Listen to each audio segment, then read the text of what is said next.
Muy buenos días a todos y a todas. ¿Cómo están? ¿Sí? Con el propósito de seguir cumpliendo con los protocolos sanitarios que nos impone la pandemia, le solicitamos a todos quienes asisten de manera presencial mantener sus mascarillas correctamente puestas.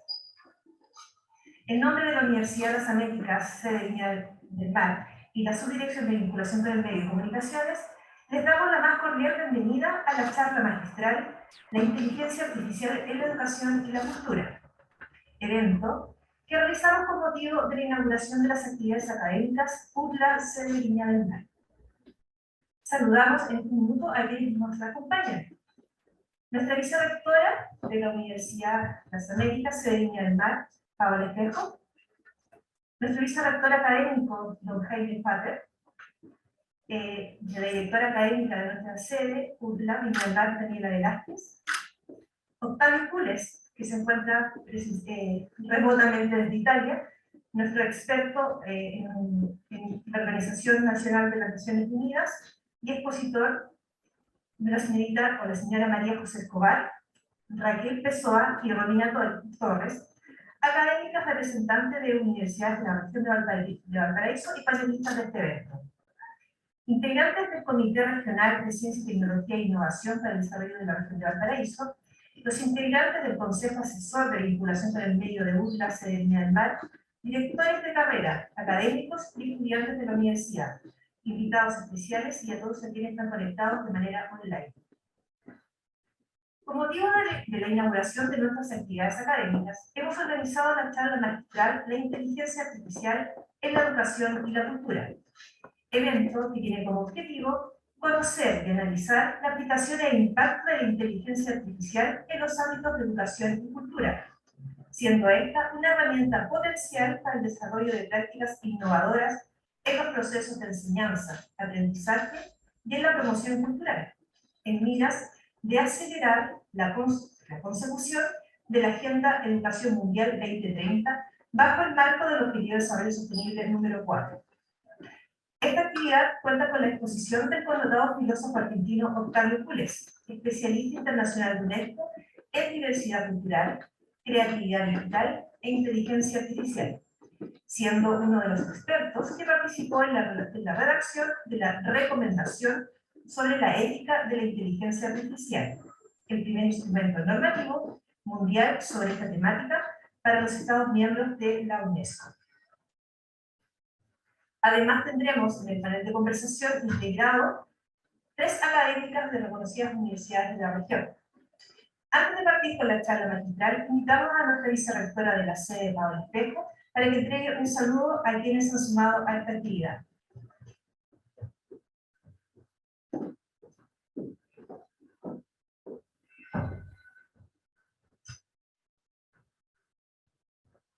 Buenos días. Un gusto poder estar acá con todos y todas ustedes. Un saludo especial a nuestro vicerrector académico, señor Jaime Pater. También saludamos muy cordialmente a Rachid Alay, director regional de Sename, con quien tenemos una relación muy cercana. Estamos haciendo muchas cosas juntos, así que muchas gracias, Rachid, por acompañarnos con tu equipo. A Daniela Velázquez, nuestra directora académica, por supuesto siempre presente, con nuestro equipo, nuestros directores de carrera también que están acá, académicos. A Octavio Pules, a quien saludamos a la distancia por allá en Italia, ¿cierto? Muchas gracias, Octavio, filósofo, experto, ¿cierto? Ya nombrado por nuestra subdirectora de vinculación con el medio, Daniela Núñez. A los integrantes del Comité Regional de Ciencia, Tecnología e Innovación para el Desarrollo de la región de Valparaíso, con quienes trabajamos y esperamos hacer un trabajo ahí muy fuerte en lo que nos queda de periodo. A nuestros integrantes del Consejo Asesor de Vinculación con el medio también, muchas gracias por acompañarnos, ahí veo varios, y nos pone muy felices que puedan compartir estas cosas con nosotros también. Bueno, todos nuestros invitados especiales que nos están observando, que nos están acompañando a través de la virtualidad, estudiantes, profesores, profesoras, es muy importante que estén acá con nosotros. Me es muy grato saludarles en nombre de Universidad de las Américas, sede de Viña del Mar, darles la bienvenida a la charla magistral La inteligencia artificial en la educación y la cultura, en el marco del ciclo de inauguraciones de actividades académicas de UTLA. Es motivo de gran alegría el volver a reunirnos después de este tiempo de pandemia, compartir de manera presencial con nuestros estudiantes, académicos y autoridades, y a la vez estar conectados con todos quienes nos siguen de manera online. Qué maravilla poder estar con Octavio desde Italia, por ejemplo, es algo que se vino a quedar para enriquecernos y hacer de este mundo más unido, más global, así esperamos. Hoy nos convoca una gran temática, la inteligencia artificial, considerada uno de los mayores avances tecnológicos en el último tiempo. Para ello, contamos con este destacado panel de profesionales especialistas que ya hemos conocido, con Octavio Kuletz también, cierto que a través de su expertise desarrollada en la UNESCO, diversidad cultural, creatividad digital e inteligencia artificial, para nosotros es un honor y un privilegio contar con tu participación en esta inauguración de año académico. María José Escobar, Raquel, Romina, muchas gracias por estar acá, son destacadas académicas de universidades de nuestra región de Valparaíso, mujeres de cambio, muy bien, que hoy no solo se desempeñan con un papel fundamental en el desarrollo de la ciencia, la investigación y la tecnología en Chile, sino que también avanzan en equidad de género y visibilizan la labor femenina en estas disciplinas. Sin duda, la pandemia del COVID-19 ha acelerado el avance de las nuevas tecnologías y en ellas podemos ver oportunidades para impulsar diversas estrategias de innovación en múltiples áreas de nuestras vidas. La inteligencia artificial, una herramienta digital que para muchos aún puede resultar lejana e incluso desconocida, constituye una oportunidad sin precedentes para el desarrollo de la educación, al ser un recurso de gran potencial para el desarrollo de prácticas innovadoras en el proceso de enseñanza y aprendizaje, clave para avanzar en la consecución de la Agenda de Educación Mundial 2030 y del Objetivo de Desarrollo Sostenible número 4, garantizar una educación inclusiva, equitativa y de calidad, y promover oportunidades de aprendizaje durante toda la vida para todos. Audrey Azoulay, directora general de la UNESCO, ha asegurado que la inteligencia artificial tiene el poder de transformar profundamente la educación, de revolucionar los métodos de enseñanza, las formas de aprender, de acceder al conocimiento y de capacitar a nuestros profesores y profesoras. Por ello, UNESCO ha promovido que sus Estados miembros se beneficien del potencial de esta tecnología, trabajando de manera colaborativa y en favor de la equidad, los derechos humanos y el desarrollo sostenible, donde todos quienes nos vinculamos en el ámbito educacional también estamos llamados a ser parte de estos desafíos, aportando para construir sociedades de conocimiento más justas e inclusivas. Del mismo modo, la inteligencia artificial puede contribuir en gran medida al desarrollo de la cultura y sus diversas formas de expresión, presentando oportunidades y desafíos para promover la creación artística, el impulso de los autores y la eficacia de las industrias culturales, entre otros. Como universidad, una institución que busca contribuir al desarrollo de las personas ofreciendo oportunidades de aprendizaje a lo largo de la vida, queremos ser parte de los retos que imponen las nuevas tecnologías, contribuyendo desde la academia para generar espacios de reflexión, creación, investigación que aporten en innovación al servicio de la enseñanza y el aprendizaje, y la cultura, al progreso de nuestros estudiantes y las comunidades con las que nos relacionamos. Octavio, María José, Raquel, Romina, muchas gracias nuevamente por compartir con nosotros en este espacio, el que estoy segura será una instancia muy interesante y muy enriquecedora para toda nuestra comunidad académica y estudiantil. Muchas gracias.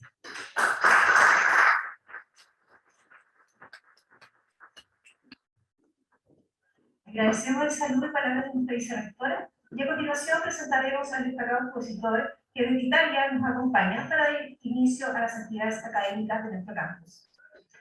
Al finalizar la ponencia, se realizará un panel de conversación y una ronda de preguntas con las académicas invitadas, por lo que los invitamos a quienes están conectados de manera online, dejen sus consultas en la sección de preguntas y respuestas. Muy bien, don Octavio Kuletz, filósofo de la Universidad de Buenos Aires, Argentina, editor digital y director de la editorial Teseo, una de las principales editoriales electrónicas de América Latina. Como experto de la Organización de las Naciones Unidas para la Educación, la Ciencia y la Cultura, UNESCO, su trabajo se centra en temas relacionados con las industrias culturales en la era digital. El año 2020 fue nombrado miembro del grupo de expertos de la UNESCO para la redacción de la Recomendación sobre la Ética de la Inteligencia Artificial y el primer instrumento normativo mundial sobre esta temática. Octavio hoy nos presenta la ponencia de inteligencia artificial en la educación y la cultura, arte, saber y creación en la era de las máquinas. Bienvenido, Octavio, y muchas gracias por tu participación.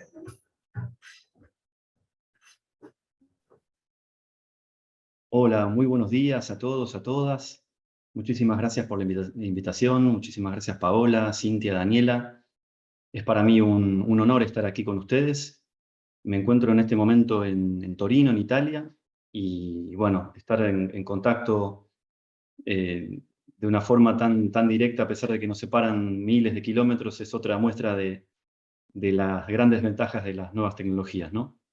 Pero como veremos en estos minutos que siguen, las nuevas tecnologías presentan grandes desafíos también sobre los cuales tenemos que trabajar entre todos. Así que voy a compartir la pantalla. No sé si ahí se ve bien. Bueno, entonces la ponencia se titula La inteligencia artificial y la educación, en la educación y la cultura, arte, saber y creación en la era de las máquinas.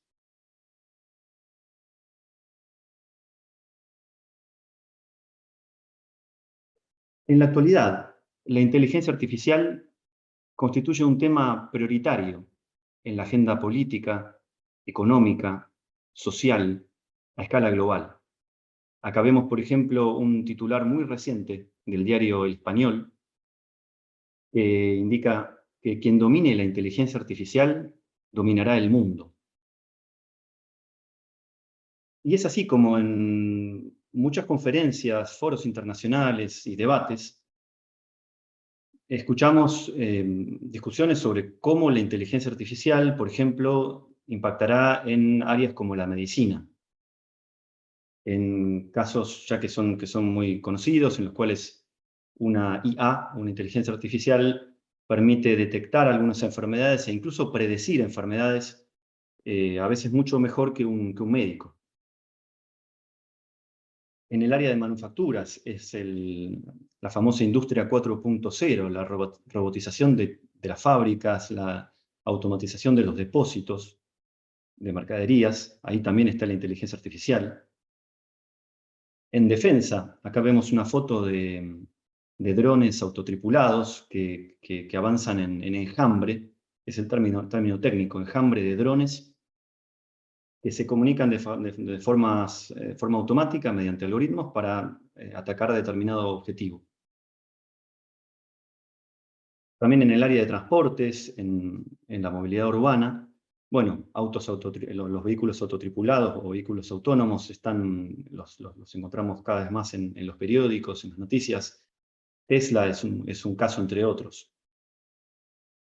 En finanzas, cuando hay, por ejemplo, empresas de gestión de activos como BlackRock y tantas otras que manejan miles, cientos de miles o millones de millones, billones de dólares en su portafolio, y para poder invertir de una forma eficaz, eficiente, utilizan algoritmos y sistemas de inteligencia artificial muy avanzados.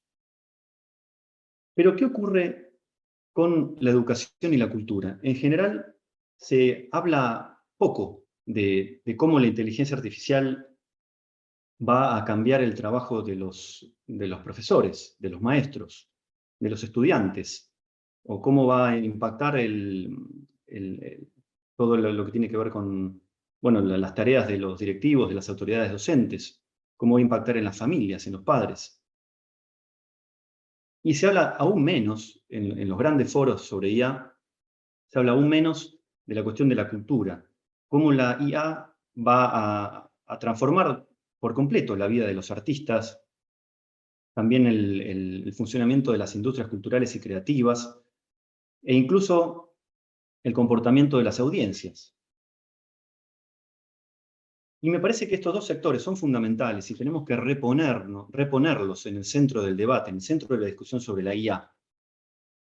Por varios motivos. Primero, porque vieron que se habla mucho de la IA centrada en lo humano, inteligencia artificial, human-centric AI, se dice, ¿no? En general en estos debates, como si fuera, bueno, como el gran objetivo de política pública.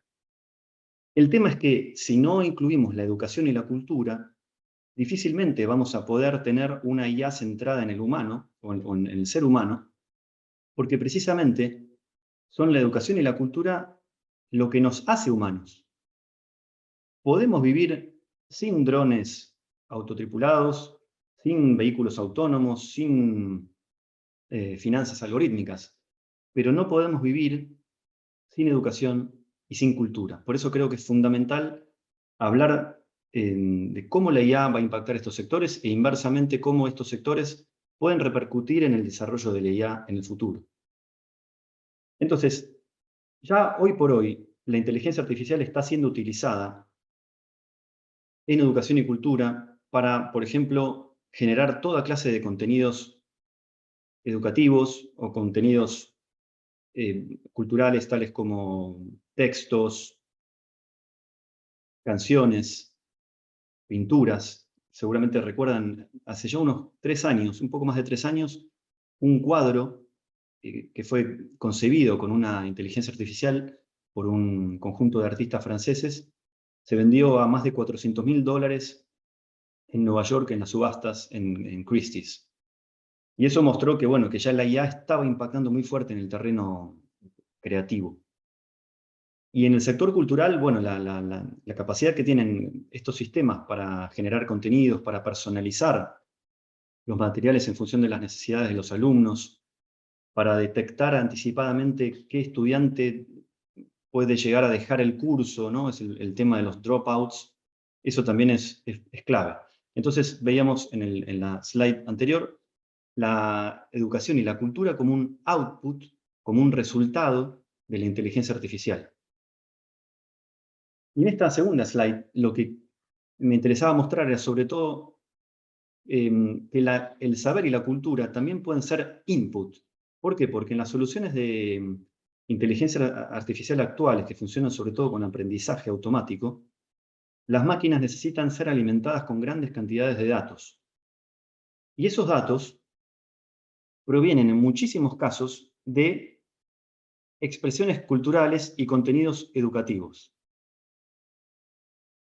Textos, músicas, fotos, tesis, trabajos de estudiantes que alimentan a los sistemas de IA.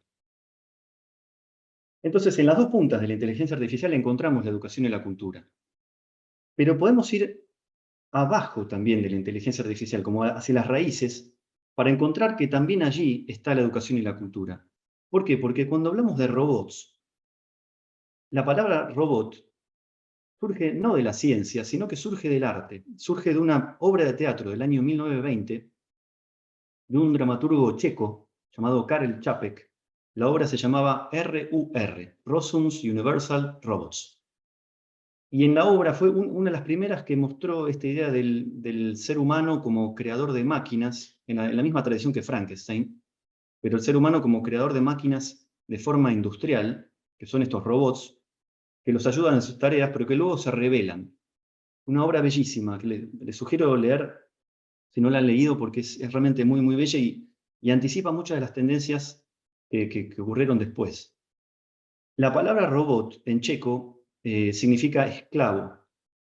Está relacionada con el trabajo penoso, la misma raíz que la palabra alemana Arbeit, trabajo. Entonces, ya ahí vemos que cuando uno dice robot, la cultura ya ha dejado su imprenta, porque esto viene de una obra de teatro. Si decimos inteligencia, cuando hablamos de inteligencia artificial, nos estamos refiriendo también a la comprensión, al aprendizaje, al saber, a la educación. Y artificial es literalmente lo que está construido con arte. Entonces también está el arte y la creatividad en las raíces de este fenómeno de la IA y la automatización. Entonces, en estos pocos minutos quizás no vamos a poder ver todas las aplicaciones posibles de IA en cultura y en educación. Son decenas de casos y son cientos o miles de empresas que trabajan en este sector.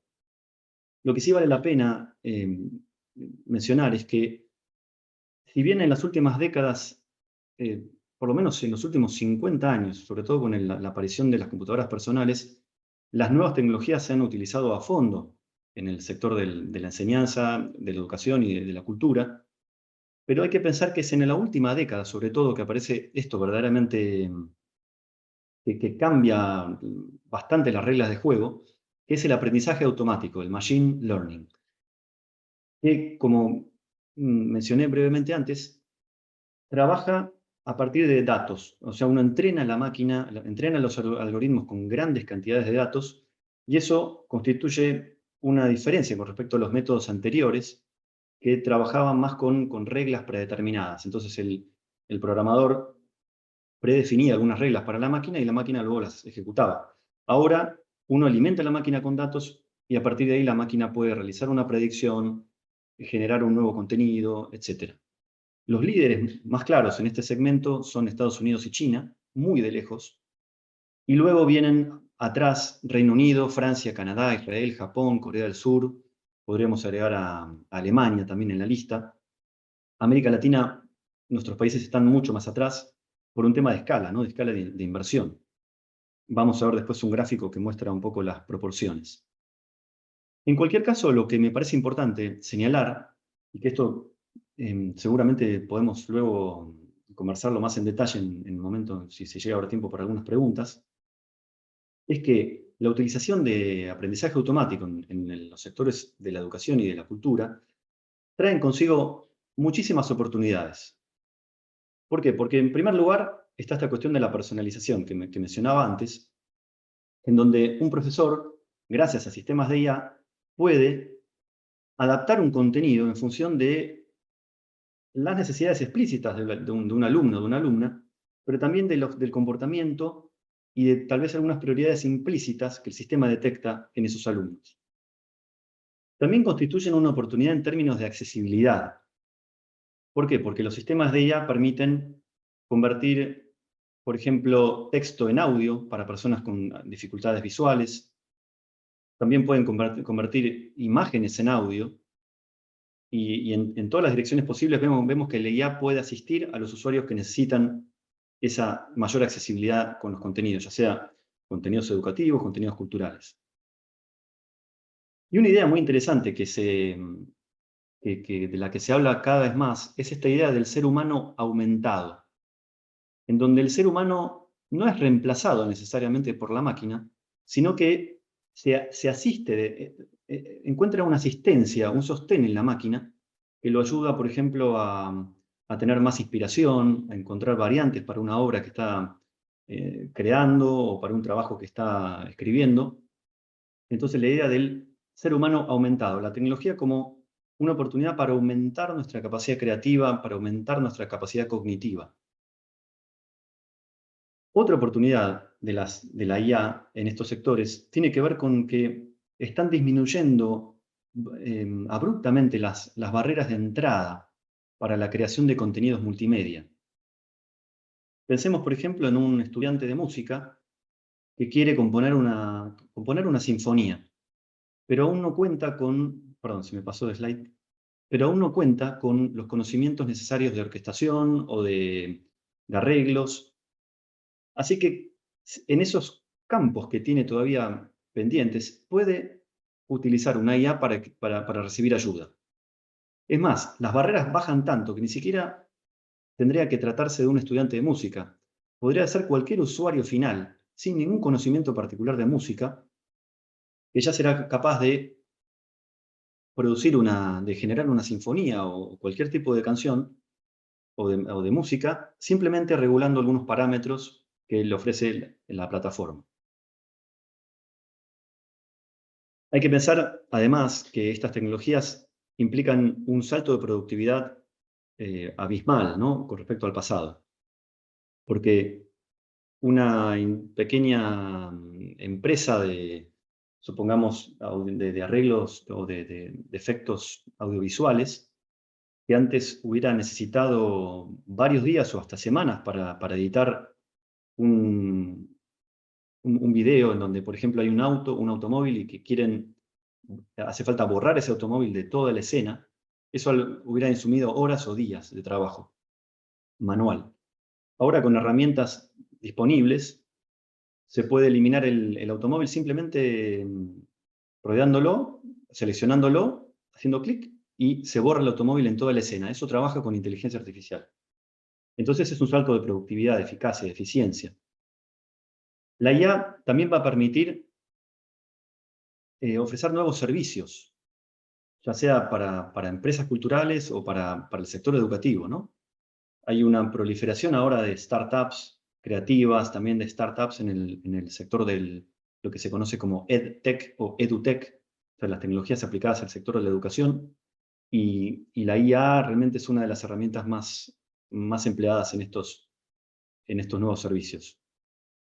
Así que se van a generar nuevos negocios y nuevos puestos de trabajo calificados.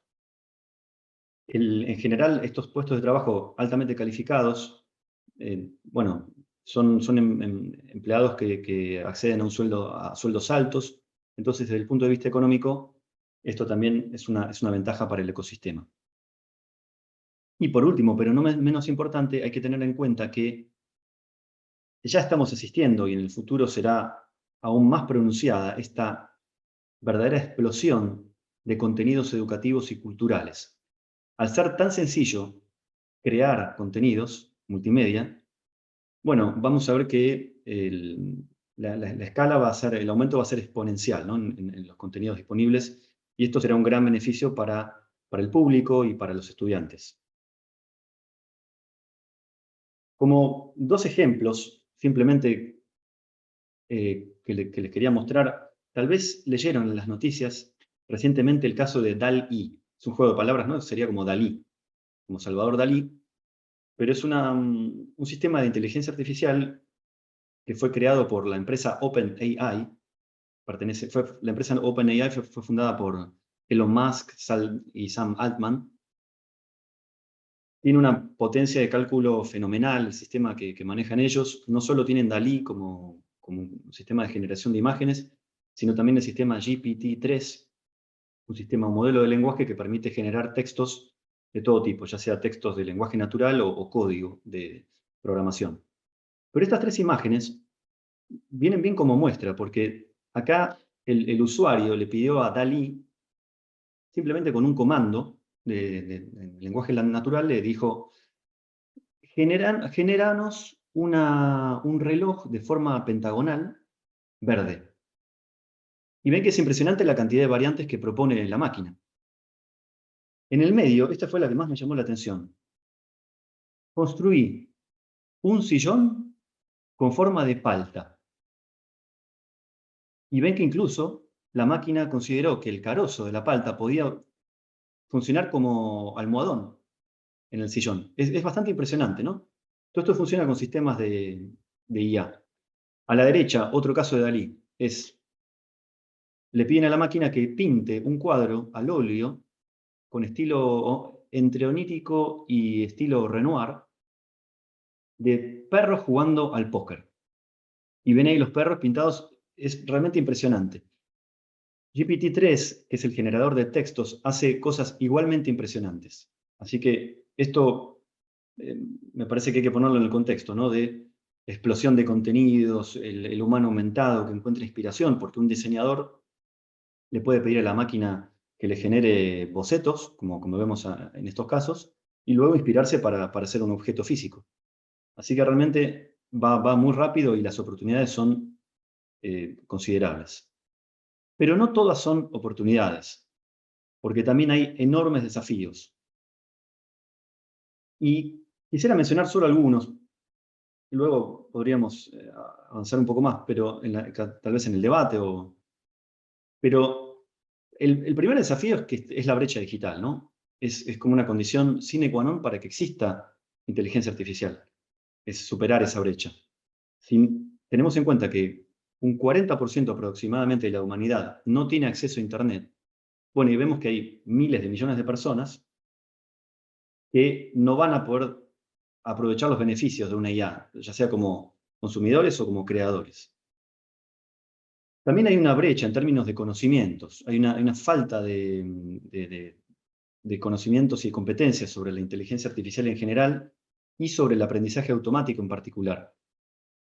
Porque es verdad que la IA permite disminuir o hacer caer las barreras de entrada, para los creadores que no manejan técnicas musicales específicas, por ejemplo, pero no funciona tan bien esa idea de bajar las barreras cuando pensamos en los artistas tradicionales que carecen de conocimientos tecnológicos. Entonces, si pensamos en un guitarrista de 30 años de trayectoria, no parece muy viable que ese guitarrista se anote en un curso de 2 años, en un máster de 2 años de aprendizaje automático. Así que ahí hay como una brecha muy fuerte, ¿no? De cómo hacer que el sector cultural, el sector educativo, pueda adquirir esos conocimientos, porque son indispensables. Si bien hay herramientas relativamente fáciles de usar para aprovechar al máximo los beneficios de estas herramientas, hay que tener conocimientos finos de aprendizaje automático. Faltan datos, si necesito alimentar la máquina necesito datos. Hay mucha discusión en torno a los derechos de autor, si yo alimento la máquina con datos, pero esos datos los saqué de dominio privado, porque eran canciones de los Beatles, de los Rolling Stones. ¿Qué pasa con el output? ¿No hay un problema de derecho de autor ahí? Luego, datos personales y privacidad y protección de la privacidad. Pensemos que en el contexto educativo no solo es datos personales en general, sino que estamos hablando de datos de muchas veces de menores, escuela primaria y secundaria. Entonces, hay mucha preocupación por el tema del seguimiento, la vigilancia y la pérdida de la conexión personal entre docentes y estudiantes, e incluso entre estudiantes entre ellos, ¿no? ¿A qué va a conducir eso en términos educativos y pedagógicos? Si vemos que las máquinas avanzan en el sector educativo, ¿a qué va a llevar todo eso? Bueno, otro peligro es la pérdida de empleos. Es cierto que se generan, como mencioné antes, empleos altamente calificados, pero también se están destruyendo muchísimos otros empleos llamados tradicionales. Habrá una concentración económica también muy fuerte si siguen avanzando las grandes empresas tecnológicas en estos segmentos, como la educación y la cultura. Estos son algunos de los desafíos. Y otros 4, desafíos que quería mencionar son el riesgo de las informaciones falsas, como fake news. Acá ven un titular que indica que cómo GPT-3 y la IA van a destruir Internet, porque va a haber una proliferación de contenidos que no van a ser necesariamente verdaderos, sino que probablemente sean todos falsos, o muchos falsos. ¿Qué ocurrirá con Internet?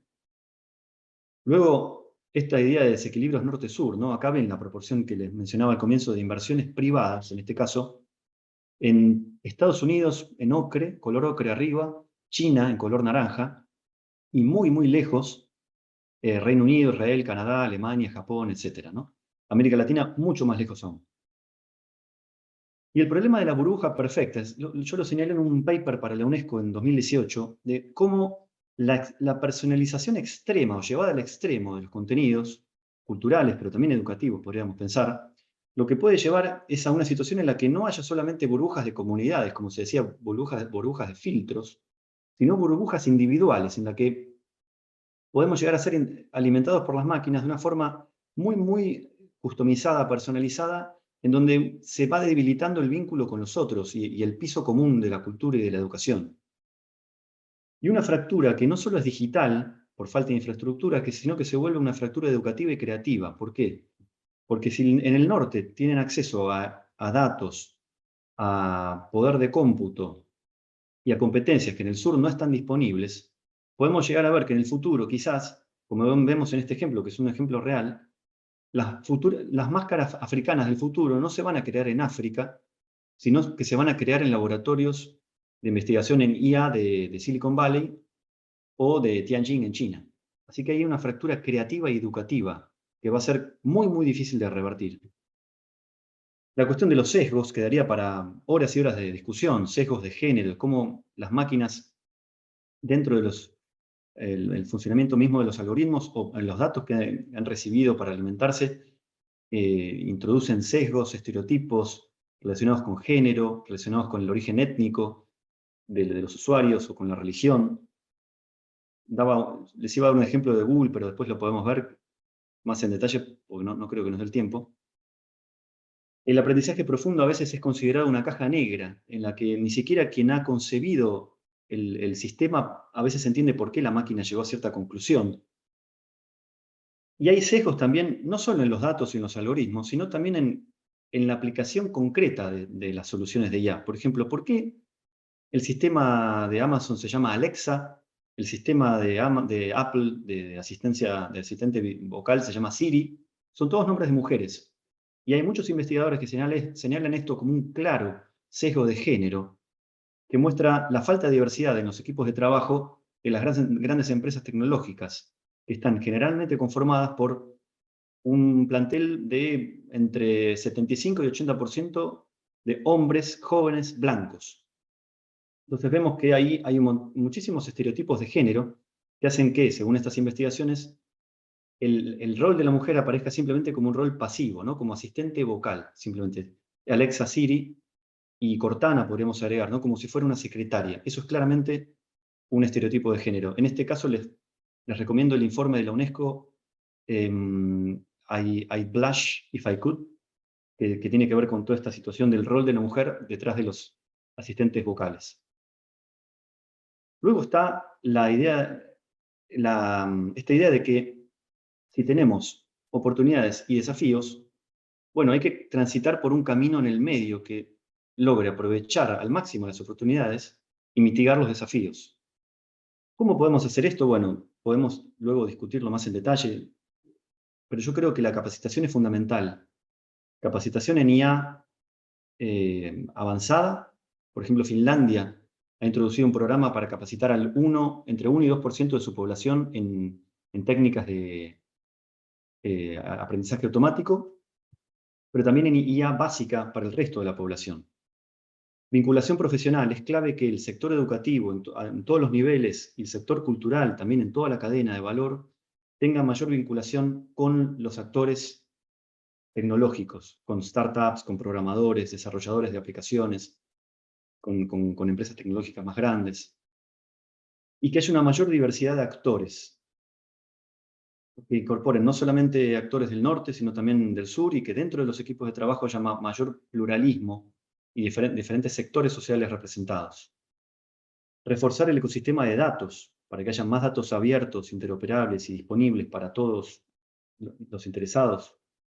Sensibilizar sobre la importancia de la inteligencia artificial para la educación y la cultura, pero a la inversa también la importancia de la educación y la cultura para el desarrollo mismo de la IA. Sin la educación y la cultura en el corazón de este tema, bueno, es como un árbol que no tiene raíz. Se puede caer muy fácil, y también lo dejo como para discutirlo más tarde. Sería interesante que haya nuevas investigaciones en estos campos, y también fundamental, a mi juicio, es incluir la voz de los sectores educativos y culturales en los planes nacionales de inteligencia artificial, que hablan esencialmente de transportes, de manufacturas, de finanzas, pero deberían tener más activamente la voz y la perspectiva de los profesores, de los creadores, de los estudiantes y de las industrias culturales y creativas. Entonces, para finalizar, quisiera invitarlas a visitar y leer la recomendación sobre la ética de la inteligencia artificial, que fue adoptada por unanimidad por los países miembros de la UNESCO en noviembre del 2021, y que presenta diferentes valores y principios para apoyar 11 ámbitos de acción estratégica. Acá puse la lista de los 11 ámbitos y ven que la cultura y la educación están en un lugar central. Así que si les parece interesante, las invito a leer este texto, que contiene es como un marco para la elaboración de políticas públicas y también para los actores privados, que es uno de los pocos que incluye la cuestión de la cultura y de la educación.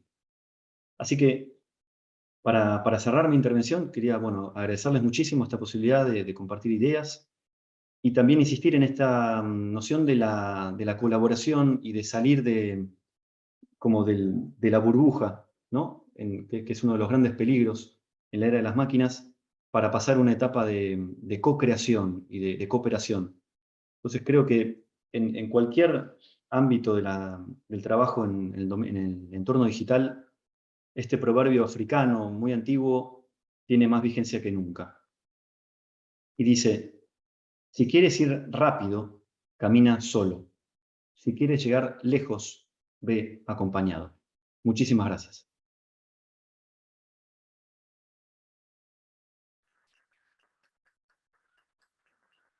Agradecemos a Octavio Pires su interesante ponencia y generosidad, por supuesto, a compartir con nosotros su conocimiento en IA en educación. Creo que es un tema interesante para abordar para congresos futuros donde hay interés, ¿no? Ahora iniciamos el panel de conversación y queremos invitar a nuestra vicerrectora Paola Espejo a que nos acompañe en los sillones, a Raquel y a María José y Romina, por supuesto. Mientras se sientan, les comento que María José Escobar es ingeniera civil electrónica y magíster en ingeniería de la Universidad Técnica Federico Santa María, doctora en procesamiento de imágenes y señales de la Universidad Nice Sophie Antopolis de Francia. Entre el año 2004 y 2019 se desempeñó como académica del Departamento de Electrónica de la Universidad Técnica Federico Santa María e investigadora principal del Centro Avanzado de Ingeniería Eléctrica y Electrónica. Raquel Pessoa es ingeniera civil informática, magíster en ciencias de la ingeniería informática y doctora del mismo ámbito de la Universidad Técnica Federico Santa María, y actualmente es profesora adjunta de la Escuela de Ingeniería e Informática de la Facultad de la Universidad de Ingeniería de la Facultad de la Universidad de Valparaíso. Además es investigadora asociada del Centro Científico Tecnológico de Valparaíso. Su trabajo se enfoca en el área de aprendizaje automático aplicado en el análisis de datos de física de partículas, procesamiento de imágenes médicas y, más recientemente, aplicaciones en astronomía. Romina Torres es doctora en informática de la Universidad Federico Santa María, profesora de la Facultad de Ingeniería de la Universidad Andrés Bello. Desde el año 2013 es profesora de la Facultad de Ingeniería de la Universidad. Suma, además de estos 20 años trabajando en inteligencia artificial, ya ha realizado 2 pasantías en Silicon Valley. Es doctora alterna del CONDEP IDEA y un sistema inteligente para predecir la no rehabilitación de pacientes cardiovasculares utilizando Internet de las cosas y el aprendizaje automático.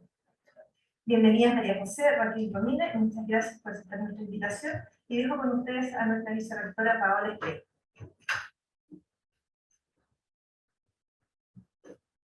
Bueno, muchas gracias. Gracias, Octavio, excelente tu presentación. Quedé toda ahí esperando el ejemplo, ¿cierto? Todos quedamos ahí, no, sigue con el ejemplo, no importa que nos demoremos un poquito más. Pero muy bueno, muy interesante. Te agradecemos, la verdad, poder acompañarnos y compartimos, yo creo, muchas de las cosas que has señalado, específicamente respecto de esta burbuja que tú hablabas y de la necesidad, como digo yo, de la humanización de los entornos virtuales, que es algo que no debemos perder. Yo estoy completamente de acuerdo con eso. Bueno, quiero agradecer María José, Romina, ¿cierto? Que nos hayan acompañado hoy día. José, Romina, Raquel, discúlpame Raquel. Y bueno, partir con algunas preguntas para ustedes, ¿les parece? María José, partamos contigo. Desde la labor que tuviste en la Secretaría Regional Ministerial de Ciencia, Tecnología, Conocimiento e Innovación, que fue muy destacada, muy reconocida, ¿cierto?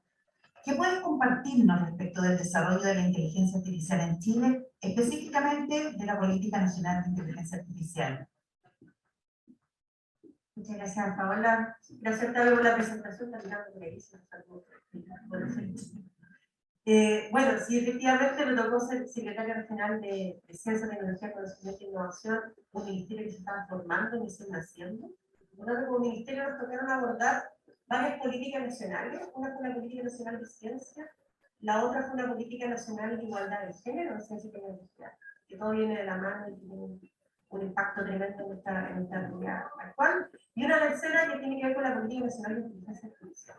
O sea, durante estos 2 años trabajamos en un proceso de construcción de esta política nacional, donde efectivamente la inteligencia artificial hoy en día demuestra una oportunidad tremenda de crecimiento como país y de calidad de vida de las personas, pero esas oportunidades no son homogéneas en el planeta. Hay lugares del planeta donde van a haber más amplificadas esta oportunidad, y esto también está acompañado de riesgos, desafíos, como mencionaba Octavio, también están muy mal distribuidos. Entonces, de alguna forma, ¿cómo como país maximizamos las oportunidades y minimizamos los riesgos que podamos enfrentar? Fue creando esta Política Nacional de Inteligencia Artificial, donde fue publicada el año pasado. Tiene 3 pilares importantes, como que tiene que ver con factores habilitantes para que esto ocurra. Y ahí hay data, infraestructura, formación de capital humano.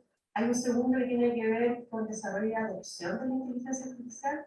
¿Cómo hago la inteligencia artificial entre al sector productivo? ¿Cómo hago que se instale? ¿Qué tipo de incentivos tenemos que dar a las empresas del sector público para que tomen la inteligencia artificial como una oportunidad? Y el tercer eje, que está muy alineado con lo que estaba conversando, que tiene que ver con la ética, ¿ya? Con la ética de la inteligencia artificial, con lo que nos acaba de hablar, aspectos legales, regulatorios y impacto socioeconómico de que esto va a provocar. Y acá, en este eje, yo quiero tener un poquito más, se hablan cosas efectivamente de la ética, del impacto del trabajo. Efectivamente van a haber muchos empleos que se van a perder, ¿ya? Y cómo lo preocupamos de la reconversión laboral. Y también estamos hablando mucho del efecto directo y la oportunidad que genera para la industria del entretenimiento y cultural y educativo el hecho de la inteligencia artificial, pero hay un efecto indirecto que yo creo que también es importante a considerar, es que si efectivamente transitamos hacia una sociedad donde la inteligencia artificial nos ayuda a tener una vida más descansada, en el sentido de que muchas de las cosas que hoy en día las hacemos, las hace una máquina de inteligencia artificial y reducimos nuestra jornada laboral, es una oportunidad tremenda para la industria del ocio, para la industria del entretenimiento y poder nutrir esa parte humana que es tan necesaria que tiene que ver con el desarrollo. Bueno, aquí en este tercer eje también hablamos de relaciones de consumo, propiedad intelectual, que también lo comentó Octavio, ciberseguridad y defensa, género. Hay una mención explícita a vincular la inteligencia artificial con la industria del entretenimiento y la cultura, pero no aparece nada de forma explícita en la parte de museos. Yo creo que ahí hay un debe que hay que discutir y entre todo como comunidad nacional para apuntar en ese sector. Muchas gracias, María José. Por cierto, el tema que nos convoca es la educación, ¿cierto?, en este contexto, por lo tanto me parece que es muy interesante también darle esa mirada. Y te agradecemos también que hayas compartido con nosotros un poco de lo que es esta política, ¿cierto?, que esperamos ahí poder conocer muchísimo más también. Así que muchas gracias por ello. Raquel, sí, por favor. Preguntarte sobre el aporte de la inteligencia artificial en la educación, precisamente, ¿cierto? Continuando un poco con lo que estábamos señalando y que nos contaba María José, y el desarrollo de investigación en el área. ¿Cómo contribuye la inteligencia artificial en educación y ciencia a este propósito? Bueno, primero agradecer la invitación, también agradecerle a Octavio por su presentación. Claro, o sea, en relación a cómo contribuye la inteligencia artificial en ciencia y en educación, claramente ya hemos visto que la inteligencia artificial ha revolucionado, transformado el mundo, entonces claramente también ha impactado y va a seguir impactando positiva y significativamente en diversas áreas de la ciencia y en la educación. Yo les puedo contar un poquito más del área de la ciencia, que es donde yo tengo experiencia. Claramente, si la inteligencia artificial nos hubiera podido resolver problemas súper complejos y desafíos importantes de la ciencia. Por ejemplo, podemos nombrar hitos súper importantes. El año pasado se desarrolló un programa basado en algoritmos de inteligencia artificial que permitieron abordar un tema, un reto súper importante de la biología molecular, que tenía relación, por ejemplo, con la predicción de la estructura 3D de las proteínas a partir de su secuencia de aminoácidos. Ese fue un hito así súper importante tanto para la ciencia de la biología molecular como del área de la inteligencia artificial, porque se desarrollaron algoritmos súper sofisticados, basados principalmente en métodos, por ejemplo, de redes neuronales. Entonces, la forma de resolver eso sin computación, sin inteligencia artificial, es con el laboratorio, que es costoso, ¿cierto? Y implica equipamiento sofisticado, pero la inteligencia artificial entonces permitió alcanzar soluciones muy similares a lo que se hace en los laboratorios. Hay muchos ejemplos donde uno podría decir cómo ha contribuido la inteligencia artificial en ciencia, en física de partículas, está este gran colisionador de hadrones que está en el CERN, en Ginebra, Suiza. Ahí se produce una gran cantidad de datos. Inteligencia artificial y el aprendizaje automático requiere de muchos datos, entonces cuando estamos trabajando en áreas donde hay grandes volúmenes de datos, uno quiere realizar análisis automatizados para encontrar resultados precisos, se requiere y es necesario el uso de la inteligencia artificial. Y así podemos nombrar en astronomía, tenemos acá en Chile, en el norte de Chile, importantes observatorios, también se generan muchos datos y los astrónomos utilizan los algoritmos de inteligencia artificial, ¿cierto?, para encontrar resultados precisos. Y en el tema de la educación, yo encuentro que Octavio lo presentó súper bien, o sea, él tiene mucha más experiencia en eso, pero también el desarrollo, inteligencia artificial es una herramienta súper potente para apoyar todos los procesos educativos, tanto del estudiante como del profesor. Entonces, tal vez desde el lado del profesor, buscando información, yo leí que en China ellos han desarrollado sistemas automáticos inteligentes que ayudan a los profesores, por ejemplo, a corregir pruebas, ¿ya? Todos los que hemos tenido que trabajar en esa área sabemos que es súper demandante de tiempo, ¿cierto? Entonces, es importante esto de dejarle a las máquinas, ¿cierto?, tareas que tal vez son más repetitivas y no como profesor utilizar ese tiempo para, no sé, potenciar otras habilidades blandas como comunicación, trabajo en equipo. Bueno, sí, bueno, aquí varios levantamos los ojos, ¿cierto?, respecto de ese apoyo fundamental y, como tú muy bien señalabas, labores que probablemente, ¿cierto?, nos permitan, como también decía María José, dedicarnos en nuestros momentos a otras cosas, a potenciar, ¿cierto?, los valores de la familia, el ocio, la cultura, la entretención. Yo creo que estamos a puertas de quizás una nueva era respecto de esta línea. Romina, muchas gracias por estar con nosotros. Cuéntame un poquitito, sabemos que suman más de 20 años trabajando en inteligencia artificial y que además integra la Asociación Chilena de Mujeres en Inteligencia Artificial. ¿Qué podrías comentarnos acerca del rol de las mujeres en esta área, sus logros y desafíos? Muchas gracias por la invitación. De hecho, somos todas partes de la misma Asociación Chilena de Mujeres en Inteligencia Artificial. Y no estamos en pañales, ¿no? Porque existe una masa crítica importante en el país, donde existen distintas investigadoras académicas, profesionales insertas ya en distintas empresas con muchos logros y proyectos muy interesantes también en distintas áreas. Bueno, obviamente siempre es un desafío. La inteligencia artificial obviamente es una rama muy importante que se cruza con otras, pero que viene del área de la computación, de STEM, y sabemos que siempre hemos estado al debe, ¿ya? En el caso de las mujeres, de la presencia en cuanto a mujeres, llevamos años con una promesa incumplida de que la vamos a ir superando esa brecha. Un quinto, ¿cierto? Una de cada 5 profesionales que trabajan en IA básicamente son mujeres solamente. Menos del 15% de las mujeres que investigan en IA, entiéndase como investigación, por ejemplo, nuevos métodos para que en realidad se pueda quizá asegurar que no tengan sesgo los algoritmos, que es independiente de lo que sea. Es menos del 15%. Entonces, obviamente es bastante poco y queda camino por andar.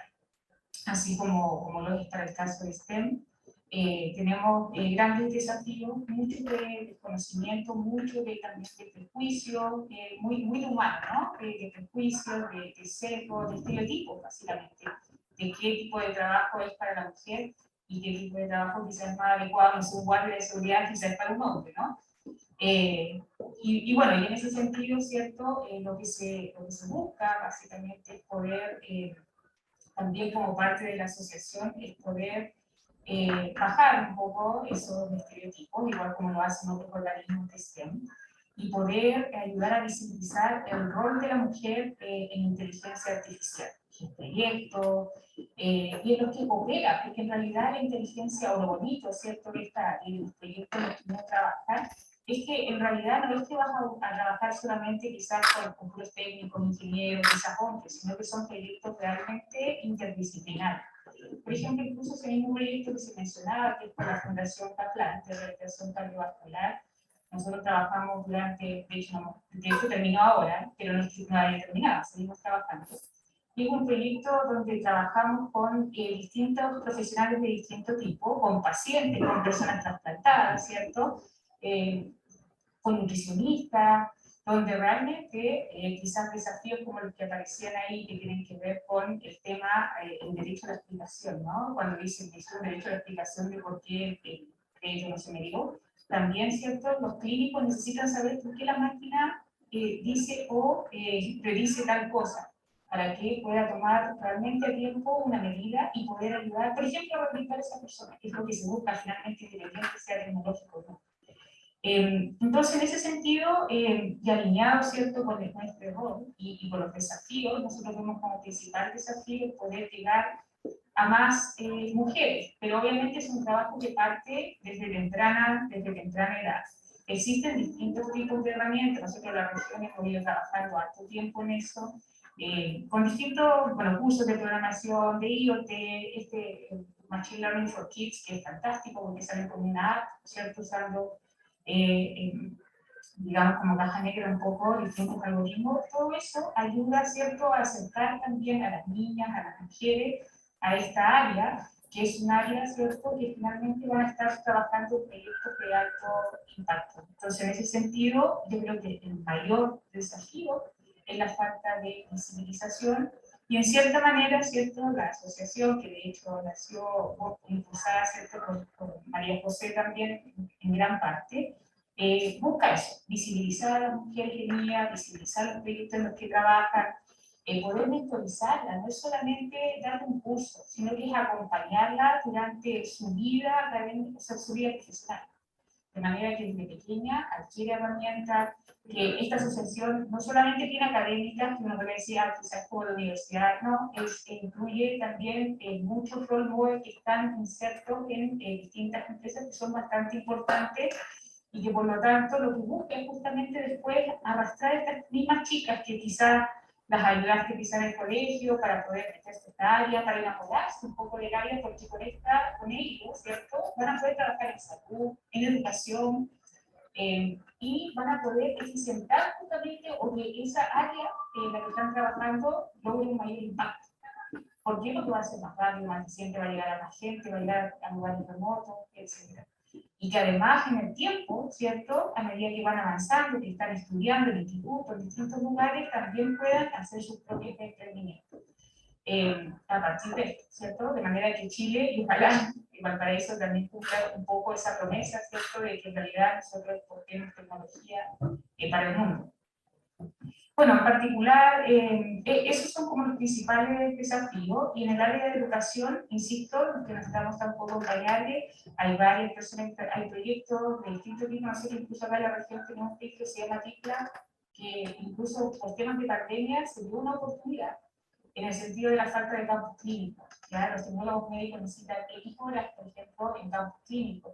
Entonces, esta herramienta que, claro, permitía determinar ciertos patrones, ciertos exámenes que los tecnólogos médicos se van mirando con los microscopios, y con herramientas que permiten generar también imágenes, ¿cierto?, a partir de horas, con ese tipo de algoritmo, bueno, se puede generar una masa suficiente de imágenes sin tener que tomarlas de una persona que tiene un consentimiento, y eventualmente poder suplir en cierta forma la necesidad o la falta de campos clínicos que existe eventualmente la región. Un tema que está en desarrollo, ¿cierto? Funciona a nivel de madurez bajo, no está escalado, pero son posibilidades y se están haciendo muchas cosas, y no solamente a nivel de IA en general, sino que también hay proyectos muy interesantes en cuanto a las mismas mujeres que son parte de esos proyectos o lo están liderando.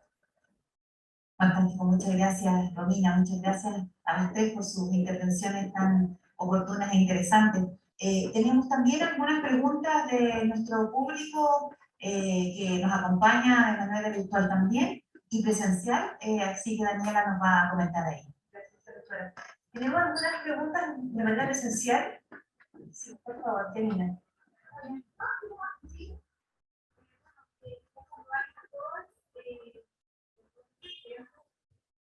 mí me llama mucho la atención la funcionalidad de ciencia que puede también las organizaciones. Pero ver que el presupuesto no quita, ¿no? El año pasado por el 1,9%, presupuesto para el presupuesto. Y relacionado con lo que decía Octavio,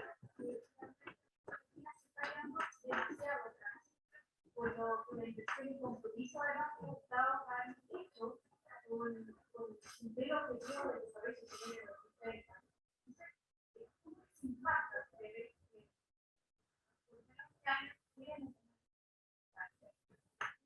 mira efectivamente la ausencia de la tecnología y de la ciencia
Ya partiendo por...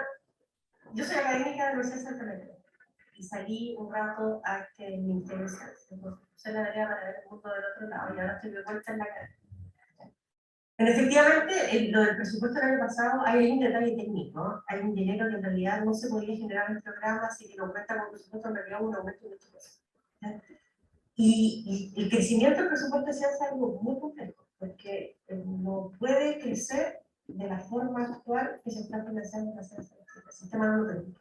O sea, hay que hacer un recuestionamiento de cómo se financia la ciencia en Chile, de manera de que eso siente las bases que permitan un crecimiento constante de presupuesto sostenido, de llegar a cosas razonables, cercanas, como por países que nos gusta comparar con el orden mínimo de 1% del PIB que viene del programa de gobierno ahora de nuestra próxima. Y efectivamente ahí también hay otro detalle, que en países en los cuales donde se financia el 1 o el 2% del PIB en ciencia, el 80% del financiamiento de ahí es de los privados, no es del Estado. En Chile, lo poco que se hace, que el 0,38, es 70%, 30% del Estado. Entonces, hay efectivamente una conciencia, no tan solo a nivel ministerial, una conciencia país, de que la ciencia es un camino para lograr un mejor bienestar de vida, un mejor sector productivo, y el privado, este link que tú mencionas, se comprometa también a aportar en conocimiento y financia proyectos de investigación obligado que nos permita romper esta inercia y poder capturar alto presupuesto a nivel del sector privado. ¿Ya?